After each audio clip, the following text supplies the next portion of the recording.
نتمم البحث في بداية سورة الحاقة المباركة. طبعا المتابعة صفحة 566 واضح جدا أن سورة الحاقة هي من السور المكية، وذلك لعدة اعتبارات. أولا لقصر عدد آياتها، قصر الآية الواحدة، لأن بعض كلمات الآية كلمة واحدة، مثل الآية الأولى على سبيل المثال أو كلمتين الآية الثانية. تكلمت عن يوم القيامة، والكلام عن يوم القيامة عادة ما يكون في السور المكية. تكلمت عن عذابات الأقوام الآخرين، وهذا أيضا علامة من علامات السور المكية. وفيها إيقاع موسيقي أيضا علامة من علامات السور المكية، بالتالي حتى في أسباب النزول هناك اتفاق على مكيته. بدأت هذه السورة المباركة بكلمة الحاقة. الحاقة مأخوذة من الحق، مأخوذة من الحق. والحاقة هو اسم من 70 اسم من أسماء يوم القيامة، يعني يوم القيامة له 70 اسما، واحدا منها هو شنو؟ هو الحاقة. أما لماذا سمي بالحاقة؟ لأن يوم القيامة يحق الحق هناك، يظهر الحق لأصحابه ويعود لأصحابه، يعرف هنالك الظالمون من المجرمين. فبالتالي الحاقة هو اسم من أسماء يوم القيامة. هذا الاسم لم تكن العرب تعهده، يعني العرب ما سمع بشيء اسمه الحاقة. القرآن الكريم بدأ بإيقاع آخر، قال الحاقة ما الحاقة. شو هي الحاقة؟ وما أدراك ما الحاقة. أصلا أنت يا رسول الله ما تعرف شنو هي الحاقة، فإذا كان رسول الله ما يعرفها فكيف بالآخرين؟ وعندنا قاعدة قرآنية نسجلها اللي يحب يسجل بكلمة ما أدراك، أن القرآن إذا قال ما أدراك فإنه سوف يدريه. إذا قال ما أدراك فإنه سوف يدريه، وإذا قال ما يدريك فإنه لا يدري. القاعدة بسيطة، إذا قال القرآن وما أدراك فإنه سوف يدريه، أما إذا قال وما يدريك فإنه لا يدري. خلنا نأخذ هذا أمثلة. قال تعالى القارعة ما القارعة وما أدراك ما القارعة. راح يسوي يدريني، فقال يوم يكون الناس كالفراش المبثوث. وما أدراك ما هي نار حامية، أدراك. وما أدراك ما ليلة القدر، ليلة القدر خير. وهكذا تبع قيس اللي هنا قال تعالى وما أدراك ما الحق. أما إذا قال وما يدريك فإنه لا يدري، مثل وما يدريك لعله يزكى، وما يدريك لعل الساعة قريب، وما يدريك لعل الله يحدث بعد ذلك أمرا إلى آخره. إذن القاعدة تقول إذا قال وما أدراك فإنه يدري، إذا قال وما يدريك فإنه لا يدري. كذبت ثمود وعاد بالقارعة. طبعا السياق القرآني كذبت منسوب للأنثى باعتبار داء التأنيث، وثمود ذكر. فشلون كذبت اللي هي أنثى ولو الفاعل مالت ثمود اللي هو ذكر؟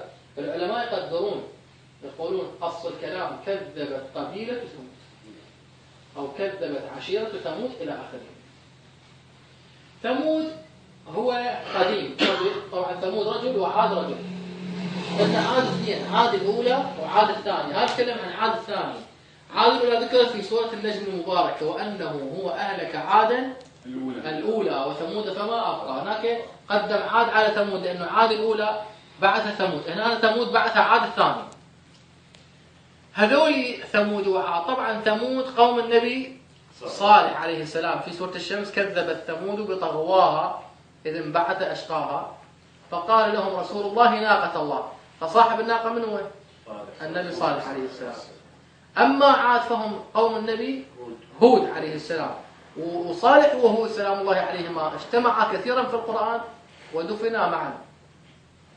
تروح نجف تقول السلام عليك يا أمير المؤمنين وعلى ضجيعيك آدم ونوح وعلى جاريك هود وصالح، هم في المقبرة في الجانب الأيمن من باب الطوس. يعني تقريبا في زمن واحد عاشوا؟ لا، هم أزمان متباعدة، ولكنه الأقوام طغيانها واحد، فتشابهوا بأقوامهم.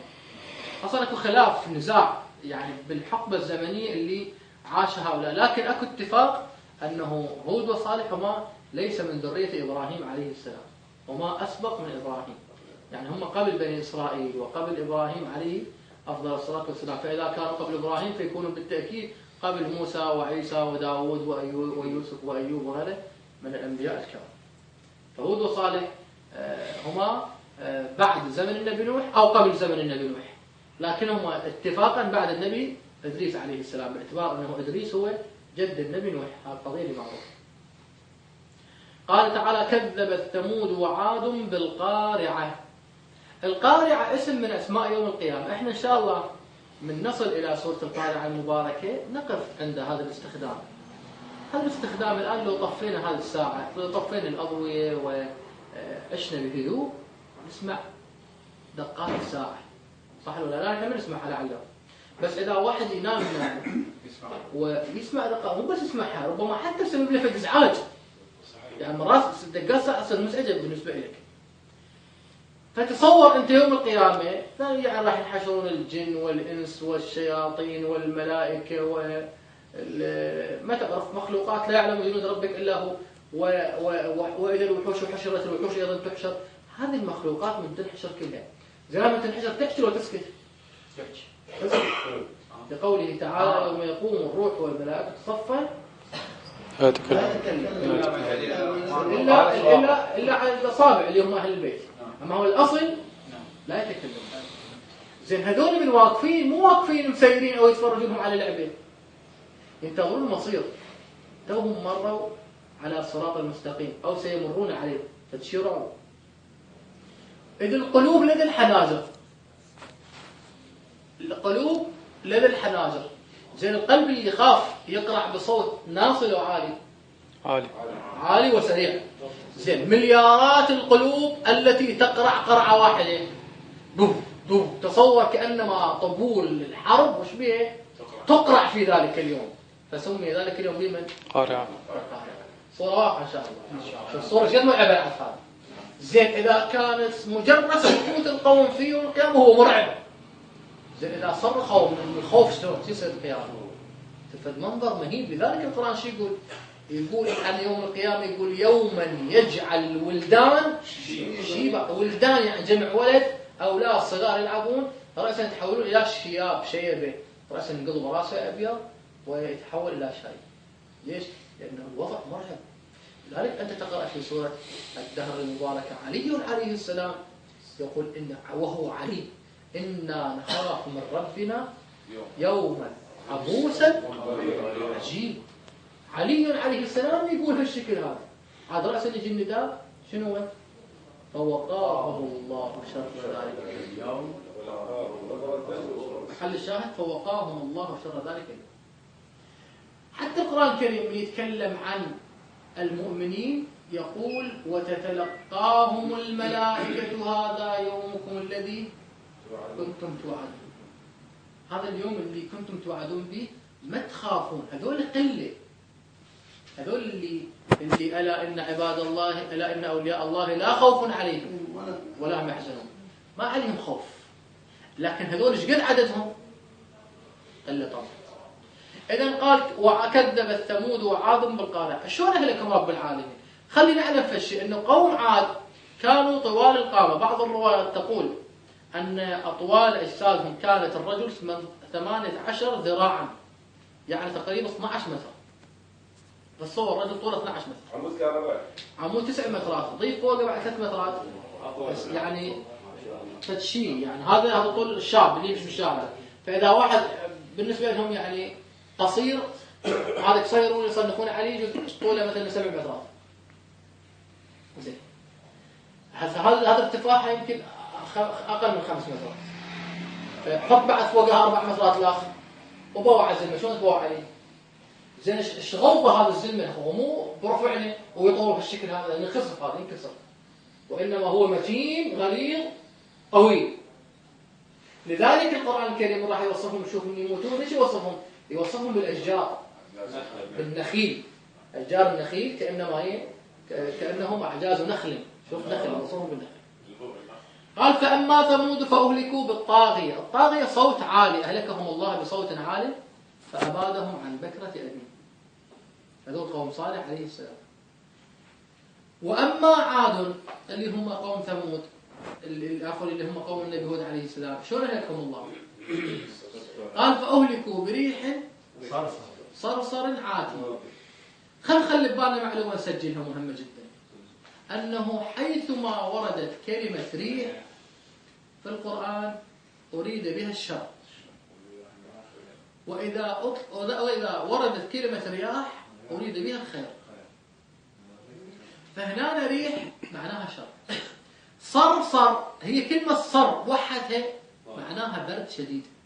شوف حاتم الطائي يقول لأحد خدمته أوقد فإن الليل ليل قر والريح يا واقدا ريحا صر. صر يعني بارد. عل يرى نارك من يمر إن جلبت ضيفا فأنت حر.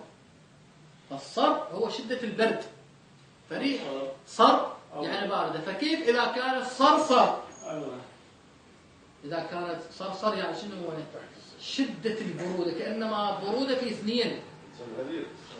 زمهرير. أحسنت، كأنما زمهرير. قالوا وأما عاد فأهلكوا بريح، وصف هذه الريح بوصفين: أولا صرصر فشديدة البرد، وعاتية. العاتية اللي مو نظامية. أكو ريح تجي مثلا باتجاه واحد على سبيل المثال، أكو ريح لا كأنما مجنونة تذهب يمنة وشمالا، تحطم هذا، تقطع هذه الأشجار، تفرق ذلك الدار. فعاتية هي التي العاتي هو الذي يمشي بغير نظام. فعتوا عن أمر ربهم. عتوا مع شنو؟ يعني ما عتوا نظام، هوسوا. زين. إيش قد سخرها عليهم رب العالمين؟ قال سخرها عليهم 7 ليال و8 أيام. زين، هاي 7 ليالي و8 أيام تبدي بليل لو بنهار. 7 ليالي و8 أيام. إذا راح تبدي بالنهار وتنتهي في آخر النهار. بدأت بنهار وانتهت بنهاية نهار، يعني انتهت بغروب الشمس. حسوما. شنو حسوما؟ حسم الله المعركة. معركة غير متكافئة لكنه حسمها الله. حسم الله الأمر وأهلك القوم أجمعين. طبعا بعض الروايات تذكر أن هذا اليوم السابع سمي بيوم العجوز، وسميت هذه البردة التي استمرت 7 أيام ببرد العجوز، اللي احنا اليوم نسميها برد العجوز، صح ولا نسميها العجوز؟ تستمر 7 أيام. يقال لأنه في اليوم السابع من هذا البرد اتجهت إحدى العجائز في داخل الكهف أو كذا، لأن كانوا يحيطون الجبال شدة قوتهم، فأخرجتها الريح ورمت بها في الحجر خارج حتى أهلكها الله، فأبادهم الله عن بكرة أبيه. فسمي ذلك اليوم بولاء البردة ببردة العجوز. قال سخرها عليهم 7 ليال و8 أيام حسوما. شوف الآن ما ظهر الفاعل. طبعا القضية لطيفة. ليش ما قال سخرها عليهم ربهم؟ فعل ولا لا؟ هذا الفاعل ليش ما أظهر الله نفسه؟ لأن الله مصدر الخيرات. الله عادة يظهر نفسه، يظهر وين؟ بالأمور الزينة اللي بها مصلحة العباد. أما عذاب فكأن الله كأنه استحيا أن يظهر اسمه. يعني شوف الأدب القرآن اللي موجود هنا، بس سخرها عليهم من هو؟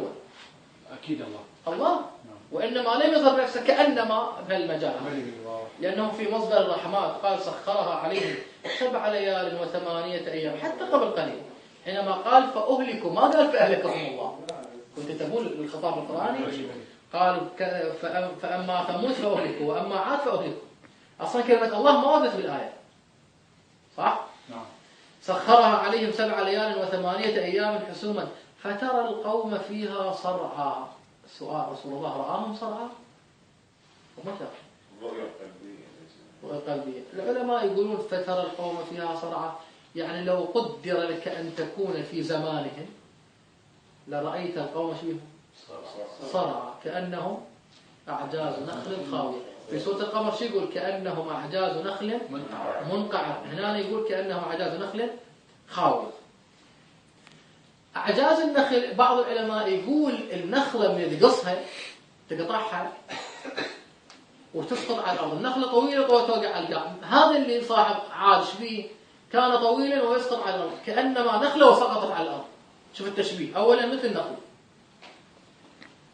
ثانيا الطول مثل كأنما نخلة. المفرغ هذا كأنما الريح كانت إذا ضربته بحصى أو كذا كانت تفرغ أمعاءه، تطلع مصارين كلهن وتلقيهن في الخارج فيكون كالنخلة الفارغة.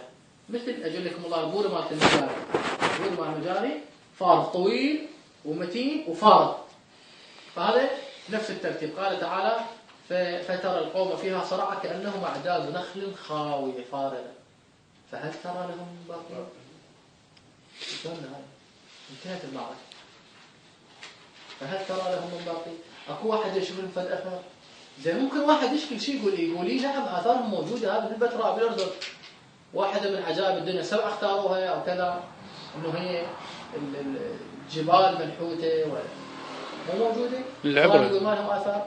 العبرة يعني غير يبقى. فإحنا شو نقول القرآن الكريم يقول هل ترى لهم من باقي؟ يعني هذه بمعنى لا ترى لهم من باقي. فالعلماء يقولون هل ترى لهم من باقية من أولادهم من أحفادهم لهم بقى واحد دول عمالقة لو ما موجودين أهلكهم الله بما يستحقون. الحمد لله رب العالمين. صلى الله على محمد وآله الطاهرين. اللهم صل على محمد.